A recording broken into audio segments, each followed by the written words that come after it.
আসসালামু আলাইকুম প্রিয় শিক্ষার্থী বন্ধুরা, আমি গত একটি ভিডিওতে পঞ্চম শ্রেণী গণিত বই থেকে 131 পেজের অনুশীলনী 11 খ এই অধ্যায়ের 1 ও 2 নংয়ের সমাধান করে দেখিয়ে দিয়েছি। আজ আমি তোমাদেরকে 3 নংয়ের যে অঙ্কটি আছে তোমরা দেখতে পাচ্ছ, এই 3 নংয়ের যে অঙ্কটি আছে, একটি আয়তকার ধান ক্ষেতের প্রস্থ 750 মিটার এবং দৈর্ঘ্য হলো 1200 মিটার। ধান ক্ষেতটির ক্ষেত্রফল কত একর? ধান ক্ষেতটির ক্ষেত্রফল কত একর, তাই না? এই অঙ্কটির সমাধান তোমরা কিভাবে করবে সেটি আজ আমি তোমাদেরকে দেখিয়ে দিব। তোমরা মনোযোগ সহকারে সম্পূর্ণ ভিডিওটি দেখতে থাকো। তো প্রিয় শিক্ষার্থী বন্ধুরা, এই যে ধান ক্ষেতটির ক্ষেত্রফল কত একর, আমরা এখানে যেহেতু আয়তকার ধান ক্ষেতের প্রস্থ দিয়েছে এবং দৈর্ঘ্য দিয়েছে, তাহলে এখানে যে সূত্রটি বসবে সেটা হলো কি, এই যে আয়তের ক্ষেত্রফল নির্ণয়ের যে সূত্রটি আছে না, এটা বসাইতে হবে। আর এখানে যেহেতু একর বের করতে হবে, তাহলে আমরা জানি 1 একর সমান 100 বর্গ মি, অথবা 100 বর্গ মি সমান 1 একর, তাই না? এটা তোমাদের অবশ্যই মুখস্থ থাকতে হবে। এই যে সূত্রগুলো লিখেছি, এটা যদি মুখস্থ না থাকে, আমি গত ভিডিওতেও বলেছি, এখনো বলছি, যদি এইগুলা মুখস্থ তোমাদের না থাকে তাহলে 131 পেজের এই অঙ্কগুলা কোনোভাবেই করতে পারবে না। তো প্রিয় শিক্ষার্থী বন্ধুরা, তোমরা এই যে সূত্রগুলা দেখতে পাচ্ছ, এগুলা অবশ্যই মুখস্থ করে ফেলবে যদি মুখস্থ না থাকে। এখন আমি 3 নংয়ের যে অঙ্কটি আছে এটা আমি করে দেখিয়ে দিচ্ছি। প্রথমে সমাধান লিখবে। আচ্ছা, লেখো, দেওয়া আছে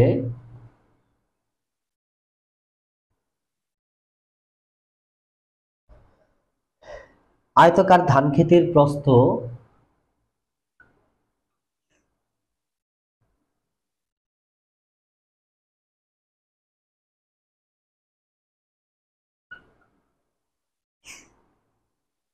আমরা প্রথমে দৈর্ঘ্য লিখি। হ্যাঁ, দৈর্ঘ্য সমান 1200 মি।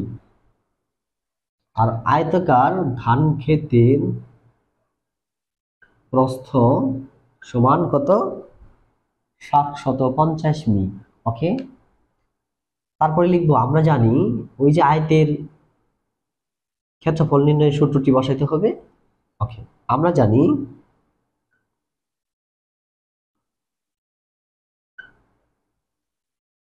আয়তের ক্ষেত্রফল সমান দৈর্ঘ্য গুণন প্রস্থ। ওকে, তাহলে এখানে দৈর্ঘ্য কত? 1200 আর প্রস্থ কত? 750, তাই না? আর যেহেতু এখানে ক্ষেত্রফল, এখানে তাহলে কি করতে হবে? বর্গ নিয়ে আসতে হবে। হ্যাঁ, বর্গ কি আছে? মি না? তাহলে বর্গ মি কি আছে? মি আছে, এই জন্য বর্গ মি। এটাকে আমরা যদি গুণ করি, 1200 আর কত? 750, এটাকে গুণ করো। 0 0 0 0, 11 কাটা 5 0 0 5 0 0, 5 দুগুণে 10 শূন্য, হাতের 1, 5 কি 5 আর 1 6, 2 ঘর কাটা 7 0 0 7 0 0, 7 দুগুণে 14, 4 হাতের 1, 7 কি 7 আর 1 কত হয়? 8, 0 0 0 0, 10 শূন্য, হাতের 1 কত? একক, দশক, শতক, হাজার, অযুত, লক্ষ, 9 লক্ষ। একক, দশক, শতক, হাজার, অযুত, লক্ষ, 9 লক্ষ বর্গ মি। ওকে, 9 লক্ষ বর্গ মি, তাই না? তাহলে এইটা কিন্তু আয়তের ক্ষেত্রফল বের হলো কত? 9 লক্ষ বর্গ মি। কিন্তু আমাদের এই ধান ক্ষেতটির ক্ষেত্রফল বের করতে বলছে কত? একর। তাহলে এই যে 9 লক্ষ বর্গ মি বের হয়েছে না, এটাকে আমাদের কি করতে হবে?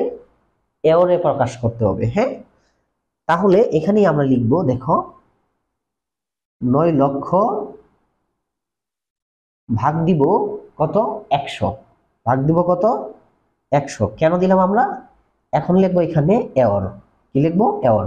আর এইখানে দেখো, একটা জিনিস লক্ষ্য করো, আমাদের এখানে থার্ড ব্র্যাকেট দিয়ে যেহেতু দিতে হবে, দিয়ে লিখতে হবে 100 বর্গ মি সমান 1 একর।